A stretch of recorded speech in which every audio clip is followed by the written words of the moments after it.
Happy New Year, everyone. I'm Carrie. This is Student Loan Chit-Chat. All right. No, it's not your imagination. I got my hair trimmed, all ready for the new year. All right. I am so glad you joined us. This is Student Loan Chit-Chat. We're going to step back about a year and we're going to look at my girlfriend is saying we need to help her family out, because what better way to start off the new year than to confess to our money issues. So let us confess.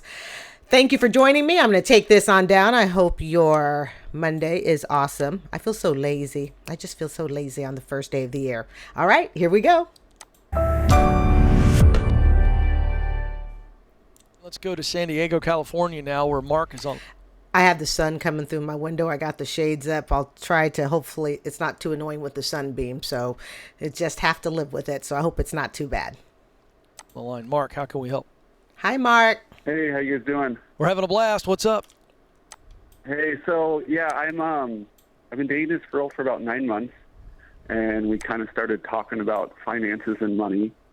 And she has about $300,000 in debt. She got a This is from a year ago. She has $300,000 in debt. PhD in pharmacy. So she's a pharmacy manager making around $100,000 a year. I'm sorry, that's for a $300,000 debt to make $100,000 a year. And we can go, oh, but $100,000 a year sounds like a lot, until you realize if you split it up between two people, it's basically two teacher salaries. Okay, it's basically what it is. I don't know.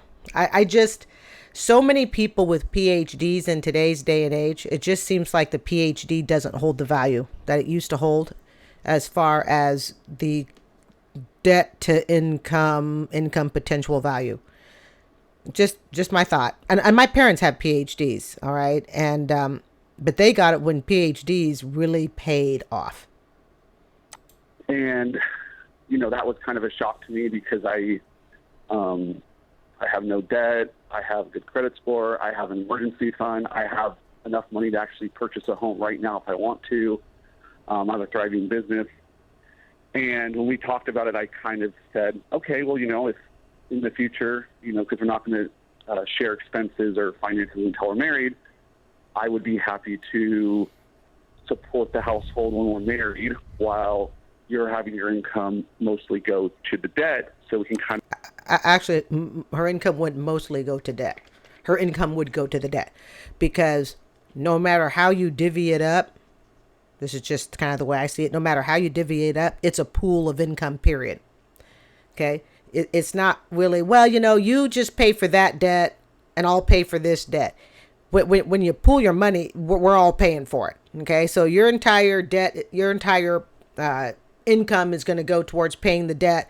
My entire income goes towards supporting us.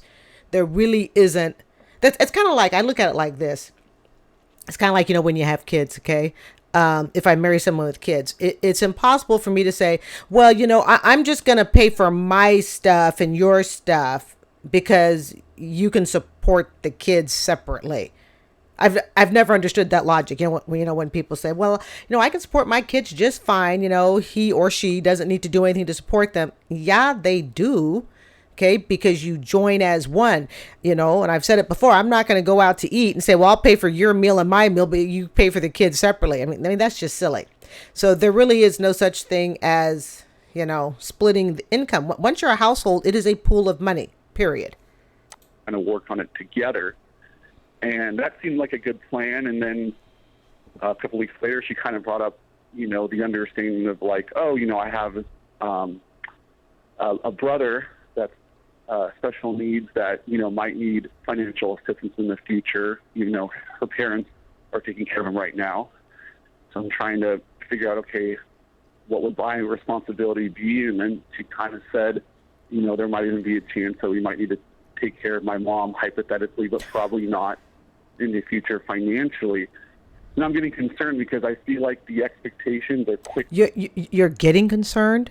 I would already be concerned. As a matter of fact, have you ever seen that meme? What is it? It's Homer Simpson, and he's basically says he's out of here, and there's a big green hedge behind him. It's a meme if you do that, the GIFs and stuff. And he slowly backs out. That's what I'd be doing. Oh, first we're going to deal with your $300,000 student loan. Now you have a special needs brother. No fault to the brother, okay? But you have a special needs brother, and you're basically saying it's going to be the daughter's responsibility to take care of the special needs brother. And now you're saying, well, as long as we're on that, my student loan, my special needs brother, I got my mom too. I would be done. Okay, this was only a year ago. I would be done. The first concern is just that $300,000 student loan. I mean, before you even have anything going on, you got the student loan. And then you've got these other issues. Now, I would call it done. Unless there is some trust fund that they have set up where the trust fund would go to the married couple, that'd be the caller and his wife, that would fully take care of the needs of the mother and the brother. But that again is if they even want that responsibility. He may not want that responsibility. Okay, trust fund or no trust fund. But if there's not even that, and it's just, hey, you know what? Basically, when the parents can't do it anymore, guess what? The brother-in-law is yours. The mother-in-law is yours. No. And the $300,000 student loan is yours too. It's funny how debt to some extent can really, really kill the romance. All right. And this kid sounds young. We kind of increasing on me to be able to provide, and I don't know. Guess who the provider is going to be as she's dealing with her $300,000 student loan that will probably last a very long time, especially if you are charged with saving for the brother and the mother. Sounds like a song, the brother and the mother.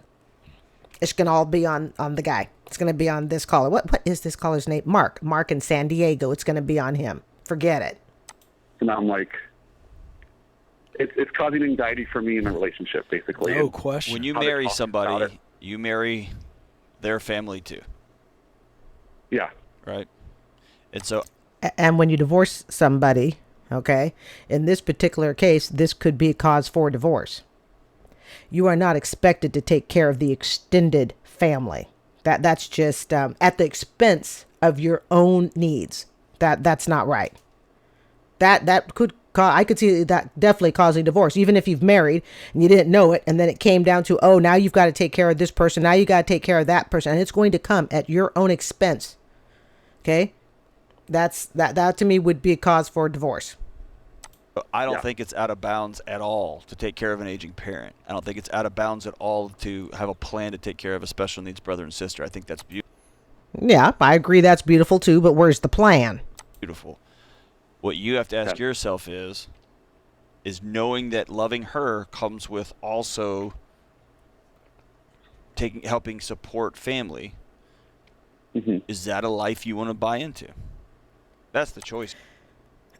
Okay, the problem that I see is without clearly the family, the to-be, the possible in-laws, if their plan is that the son-in-law is going to be the financial supporter, all right, that's their plan. That's a pretty messed up plan.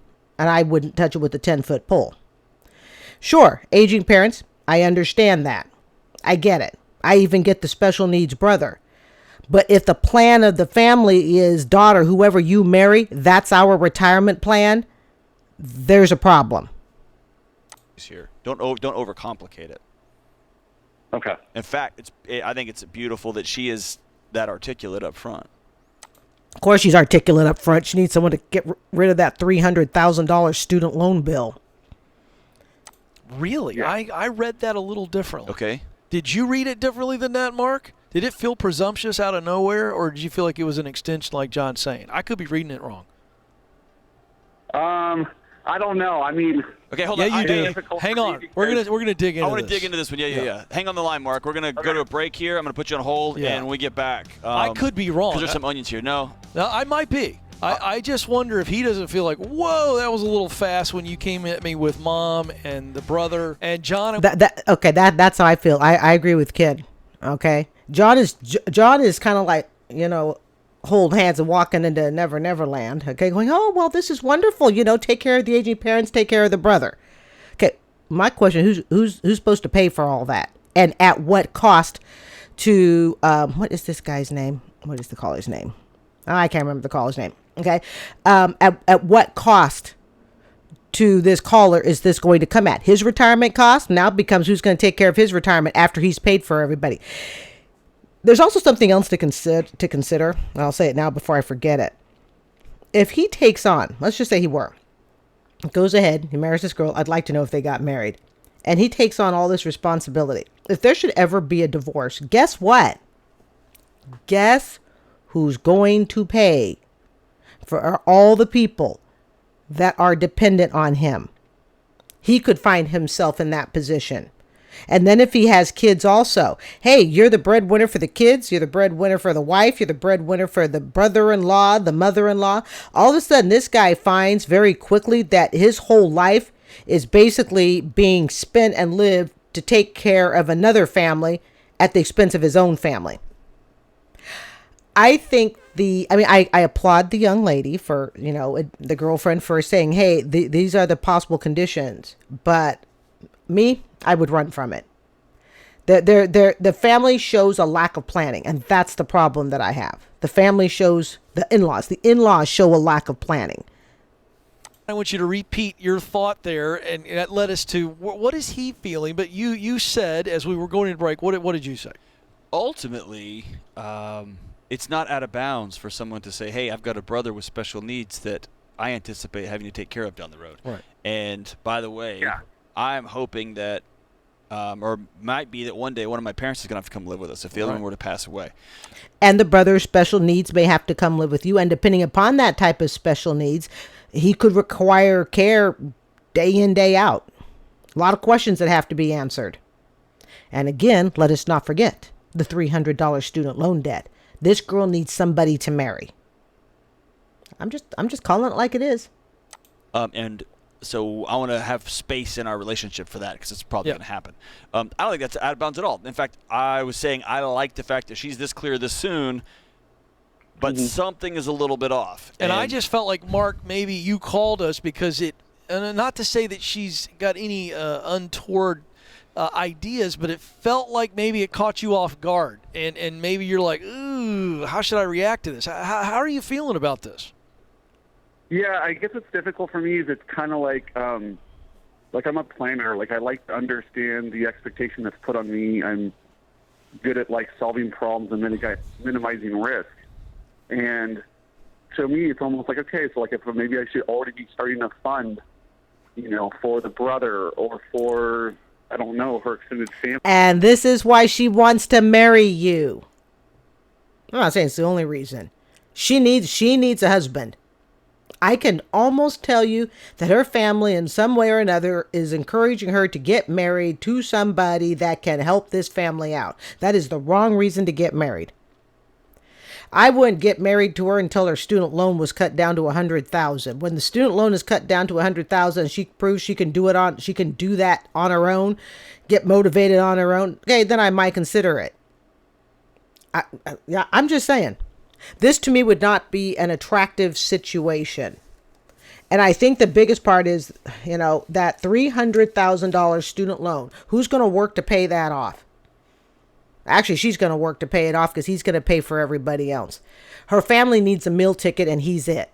Family or something. All right, so let me push a little bit more. Do you feel uncomfortable? Did you feel uncomfortable when she brought up her mom and helping out with her mom's finances? I understand the brother who cannot help himself. Am I reading that correctly? Yes. But what about the mom? Did that make you feel like, why should I have? I'm just curious, and maybe you didn't, but I just want to know. So if I'm being truthful, the reason why is because she has kind of told me how her mom is kind of passive-aggressive and can be very controlling, and my interaction with her haven't been bad, but it hasn't been great. So I think obviously if I had more love and connection with her over time, then of course I'd want to help out a loved one. All right, so now I'm glad I dug John. Yeah. Now how do you react? Remember how I've told you guys? A lot of our financial situations are self-induced. We create them. We create them through the decisions we make. Now, does that mean we can't make decisions that help other people out financially? Of course not, I got a little paid off place here, When I remarry, guess what? his place. This place belongs to both of us. It sees as being just my place. So no, I will give the shirt off my back to somebody that I'm absolutely convinced loves me. Okay, but in this case, there's going to be so much dependency from the in-laws on this guy to carry the bill that any guy that marries into it, okay, he needs to see the red financial flags. They're all out there, and I commend her again for bringing it to the surface. But either way, even if she hadn't, and this came on later, it wouldn't surprise me if it wound up causing a divorce. And again, he's got to really look, what type of special needs are we talking about? Because you could have nursing special needs.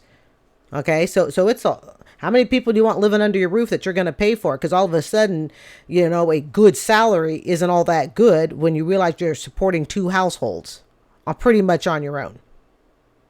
React to that. So here's what it sounds like. It sounds like you have a picture in your mind of what you getting married is going to look like. Yeah. And you can prep for that by getting all the funds in the right place, getting all the jeans in the right drawer, and getting all the cars in the right place in the garage. And what I would tell you is this. All relationships, 100% of them, whether you've been married 1 week or 50 years, all relationships are a risk.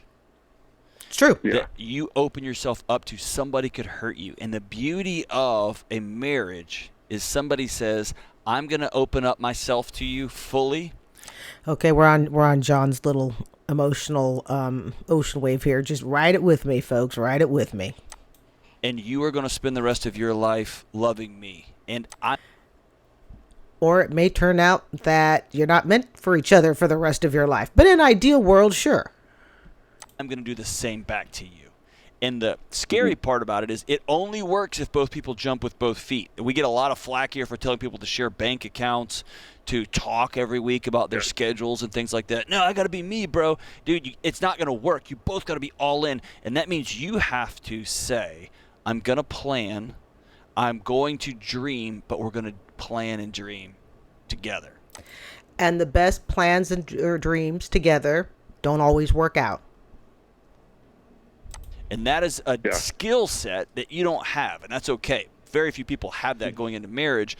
But you just have to decide you want to learn that. But, why do I feel like John's leading him off the cliff and telling him to jump? Really? It's like, just go ahead, plan, dream. It's almost like we're going down the Alice in Wonderland rabbit hole here, okay? Because trust me, when he's paying, when this, is it Mark? Yeah, Mark. When Mark in San Diego is paying for all this stuff, trust me, he ain't going to be sitting thinking about dreaming and planning. Reality is going to smack him square in the face. And this is why I say our financial issues, our concerns, they are self-induced. Most of them are self-induced. Okay? It's going to be a very different picture, in my opinion, if he finds out he's living with the in-laws. I mean, like, they all basically just move in. I don't feel right about this. So, John, I want you to keep help going. me. Keep going. I think you're Neither do I. Thank you, Ken. Put some sense into this. okay planning for the brother. I don't think you're okay. I don't think you've bought into the fact that you even need to support mom. And I, quite frankly, sitting here go, I'm not sure I'm signing up for that. Am I on to something? Yeah. So here's the deal. Are you ready? I would agree with that. If I had to pick who I was going to support, it would be the brother. To marry this woman, or are you just talking about it? I think I'm ready. I mean, I love her and I want to marry her, and I don't know. Yeah, but I don't know. I don't want someone to marry me under that condition. Don't marry me with an I don't know. I really love her. I think I'm ready. I kind of love her. Well, I really just don't know. No. No, you don't. Because let me put it this way. No. If she had not brought up taking care of mom, how would you have answered that question? Come on, man. I think I would have answered it a little bit differently. I think I need to be able to have the conversation just with her in a more... I think so, too. John, I'm going to throw it back to you because I've appreciated everything you said. Yeah. But I don't think he has to to put himself out there. No, he didn't have to. Hey, here's the thing. I think he's got to tell her. Okay, so here's what I think, Mark. I think, John, I'm going to pass it back to you. Okay.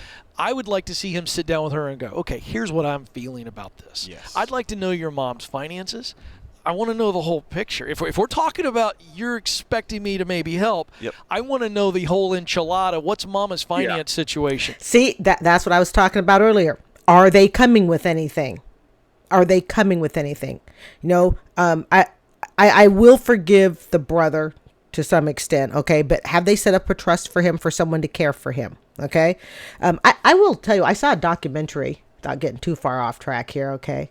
I saw a documentary, probably, I don't know, in the last year. And it was a gal who had and I won't say severely autistic, okay? But she had a somewhat autistic brother. And she committed for life that she would take care of him no matter what. And I mean, we're talking sharp, attractive young lady, very well put together, fully employed, yada, yada. And I remember thinking to myself, okay, that's a situation I could deal with. Okay. If I met a guy and, he's like, hey, you know what? I come with my brother. My brother has a special needs. He is a part of me. You marry me, he comes with me. He is a part of the family. He needs to have his own room. If I go in knowing that and I understand that situation and, that's different. I could actually overlook that. I really have a problem with a parent who thinks that the retirement plan is the kids, and even worse, who the kids marry. All right. Those are not retirement plans. And this is how I was raised. I was raised by both parents, making it very, very clear. Parents do not rely on their children for retirement. Parents, and I was directly raised on this. My parents modeled it. My mom, my dad, my stepmom, my stepdad, because my parents, divorced or remarried. I was very, very fortunate to see this modeled on both sides, because I swear it's what saved my hiney in retiring, in 12 years. I constantly saw it in me. Okay. You don't go to your family members. You don't go to your children for your retirement plan. If this mother thinks that her daughter, okay, and indirectly her son-in-law, or maybe even more directly, is supposed to be her retirement plan, that's a problem. That's a problem. The brother really isn't so much. And see what the risk would be, and how old is mama, right? And can mama get her act in gear? And I'll support mom if she does this, and this, and she needs a place to stay, yes. But as far as letting her run up debt and be irresponsible with money, when I don't agree with that, I'm not buying into that. I guess, Mark, that's what I'm feeling underneath the surface. Am I right? Well, I was going to actually ask you that with what you just said, 'cause I completely agree. Isn't it kind of like, just in general, if I'm lending money to family members or that I'm crossing that threshold, that is kind of my responsibility to have an understanding of yeah, okay, but we so don't want you to lend. You don't lend money. You give it. This is not money you're going to get back. This is not money you're going to get back. There is no such thing as I'm lending you money, especially when it comes to family. I don't lend money. I just don't. If I give you money, it's yours. Yeah. So here's where you got to be real careful, Mark. My guess is, and I could be out to lunch, your girlfriend / future fiance / future wife made a blanket statement of some sort that said, come hell or high water, I'm going to take care of my mom. I need you to know that about me. I'm a kid who's not going to let my mom be on the street. And in your mind, you're a planner.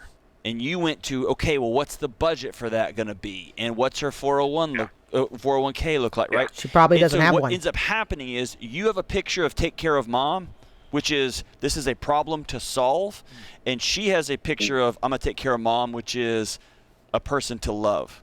And what happens is y'all are having a fight that shouldn't have to happen because you're having two separate conversations. So I enter that conversation and say, I love the fact that I love a woman who wants to take care of her mom.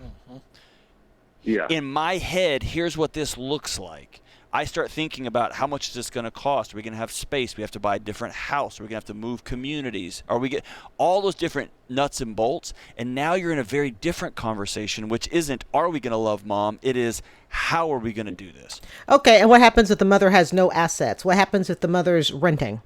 She has no assets whatsoever. She has no 401k.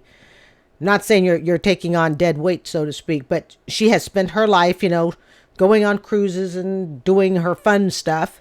And now she needs someone to take care of her retirement. Are you going to take that on?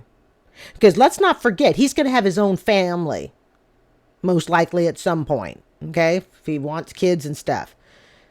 You're making a plan. And I guess the other thing I would say is, how willing is the mother to sit down and discuss this? Well, let's discuss. What assets do you have?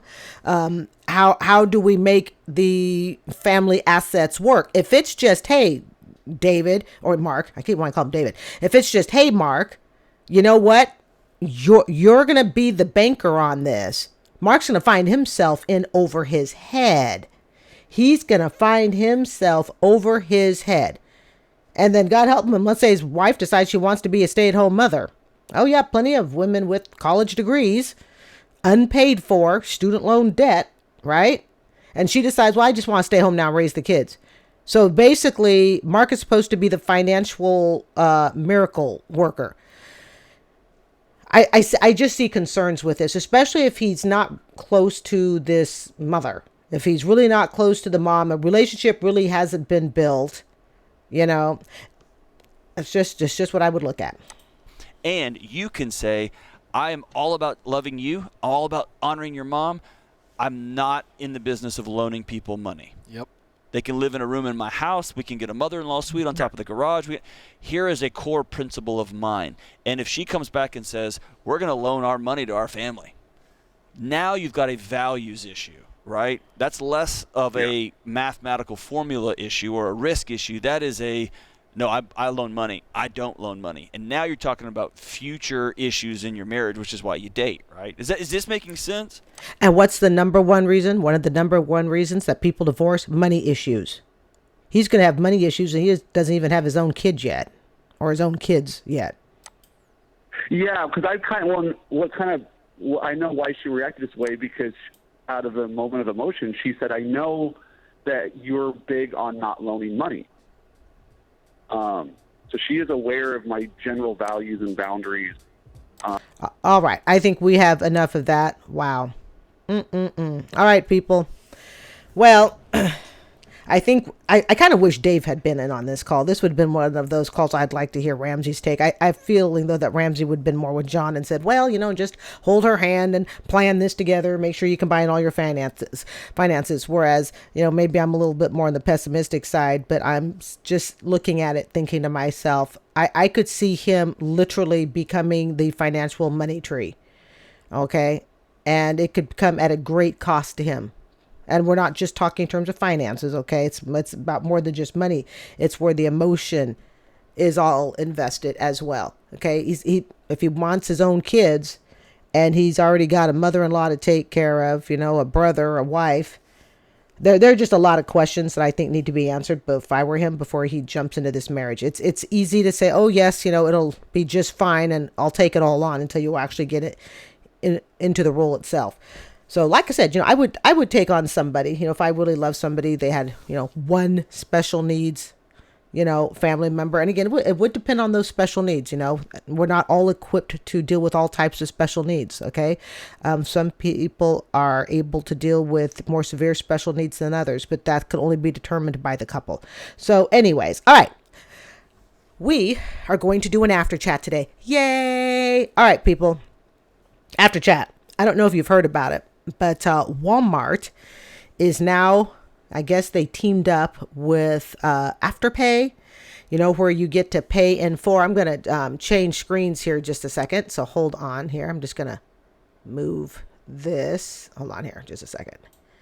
After chat's really casual. So let me change screens. I'm going to change it so you can't see it because, I like to keep my search history. Whoa, look at that. Okay, hold on here. I'm going to look where the camera is at. Okay, I'm going to move this screen. I can see some background moving, but I want to, in case you don't know about it, I think it's Afterpay.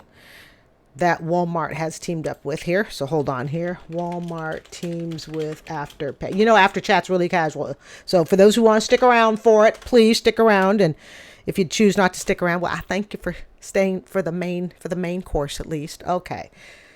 All right. So Afterpay is officially coming to Walmart. Let me see if I can look this up here. Afterpay. Does Walmart take Afterpay? Yes. So basically, here's what's happening is Walmart has teamed up with Afterpay. That's where you can like pay and, you know, you can break your bill up in 4, 5, 6 payments. But what's interesting is you can now do it right smack at the Walmart when you check out. Now then, I have mixed feelings, especially with my history, okay, with these things like Afterpay. And you see it now, it's all over Amazon too. You know, you buy something for $30 and they say, hey, you can break it down in 4.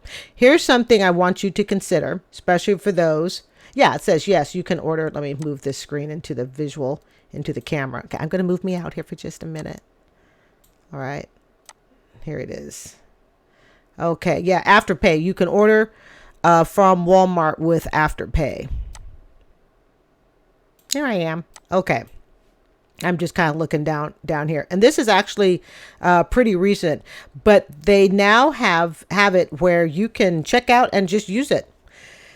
As we get into the new year, I think one of the things that people need to consider is how incredibly financially risky, I should say. I think how financially risky these Afterpay and type payment plans are. Because one of the things that I found when I was having my credit card debt issues, okay, it is really easy to take on lots of bills that are tiny. We tend to, especially now more than ever, with all these subscribership and membership things you can have. $6 if you a month and you'll get this. $1.99 you'll get this. $4 you'll get this. I mean, I'm guilty. I admit I even pay Google $1.99 a month so I can get 100 gigabytes of cloud storage because I sucked up the free, what was it? I think 20 or so gigabytes that I got. It's really easy to get roped into things that nickel and dime. I've always have thought, you know, and I'm sure plenty of people agree, it's easier to nickel and dime a million people, okay? Get a little bit of money from all of them than it is to get $1 million from just a few.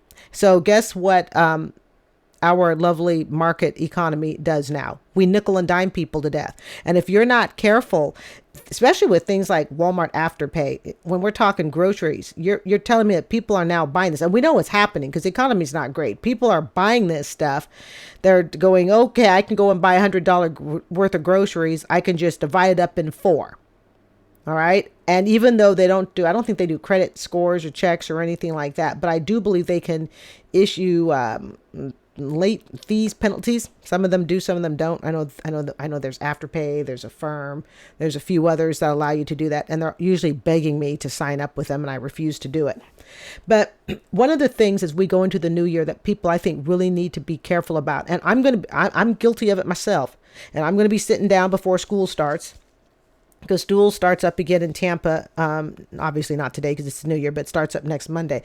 I'm guilty of it too, because we get sucked into all these little things, these little extra payments during the year. Something I'm going to commit to doing, and I encourage you to do it too.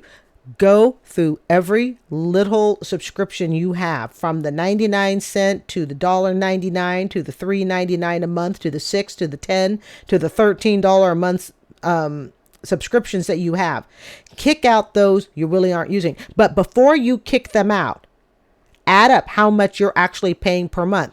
And all of a sudden you realize, oh my goodness, I'm paying $25 a month in knickknacks. I call them, I call them knickknack payments. It's $1.99 here, $4.99 there. Okay. I know one of the ones I'm going to be dumping out is, I pay $1.99 to both Google and Microsoft. Don't ask me why, okay? I pay $1.99 to both Google and Microsoft to have extra cloud storage. Now, Google, I need because Google is what runs my YouTube, because for those who don't know, YouTube is owned by Google. Okay. Google is what runs my YouTube. It's actually why I hate the iPhone. I had the iPhone for 5 months a few years back. I hate it so much because it doesn't integrate with Google. I don't hate the iPhone per se. I'm a Google gal. I wish they'd make a shirt that said something like, I'm a Google gal. Okay. But it just didn't work for me. So I'm just a Google person. But one of the things that I will be doing this week is I will be going through every little thing. I'm talking every subscription, I don't care if it's 99 cents. I'm going to go through and I'm going to add it up. And I may cough and find out that, I'm paying upwards of $200 a year in just, knickknacks. That's why I call them knickknacks. Go through your knickknacks. Okay. It's the beginning of the year. And see where your money is actually going. And there's some things you may be very passionate about. Okay. I don't go to church. Not because I have a religious reason not to. I'm usually just at the gym. That's really the only reason. Okay. Lifting iron is my, that's my Sunday church membership. Okay. But if I did go to church, I would tithe to a church. Okay. How much I would tithe and all that, I keep that private. But, donation towards your church is appropriate if you're a member. Okay. I don't personally believe in having to give up 10%. Okay. I'll be totally honest. I think you can work as part of your donation versus giving up the cash also. Okay. That's just a personal choice for me. All right. And the 1 or 2 churches I was a member of here in Tampa, I actually working for free, at church events and stuff and, carnivals that the church would hold or something like that. And I put in, 4 hours of free work. Hey, you know what? That to me, that's as good as if I gave you money. Okay. But I'm going to be going through and I'm going to be looking at where is my money going in knickknacks. I know where it's going in the big bills. I got that down. But I do know, I'm a member of some YouTube channels that I really, really like. And I'll probably keep those memberships because that comes to like, $10 a month. And the way I look at that kind of is I go, well, if I were a member of a church, okay, I'd be given at least that. So those I kind of will keep. But, things like, do I really need to have, $1.99 really needs to go to Microsoft? Probably not. And I just recently started doing that. I think it would be smarter for me just simply to empty out some of my, file folders. Just let those go, free up space. So anyways, I just wanted you to consider that as the beginning of the year is here, look at your knickknacks. Where's your money going? Do you really know? It's easy to look at the big stuff. Okay. But it's really easy to ignore the small stuff. And like, if you have Google, go into your Google you're on your Google. If you go into your Google account and on the left-hand side of the screen, there's that, the 3 lines, hit the menu bar. That's the menu bar. Drop it down and you can look and see under subscriptions where all your subscriptions are. And you may find things that you're like, man, I don't even remember getting that. Okay. Because it's been sitting there for so long. Meanwhile, it's eating money out of your account. But really be careful also with all the enticements of Afterpay and Affirm and a few others I can't just think of right off the top of my head.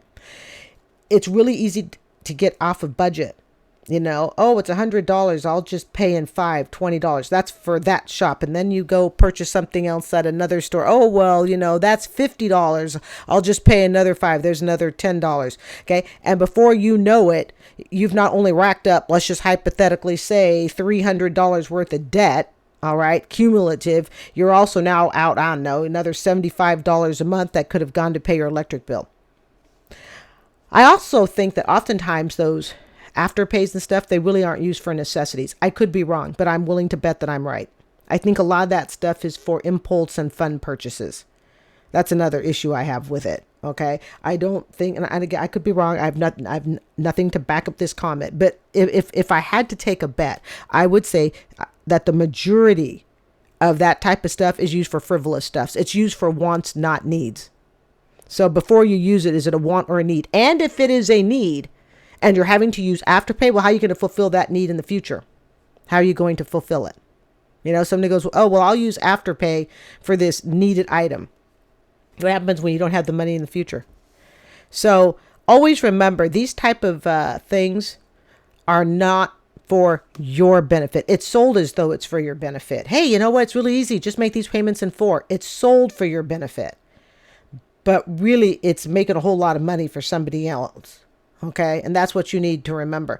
And also remember that every time you give up a future dollar for something that you bought yesterday, okay, that just keeps you in debt.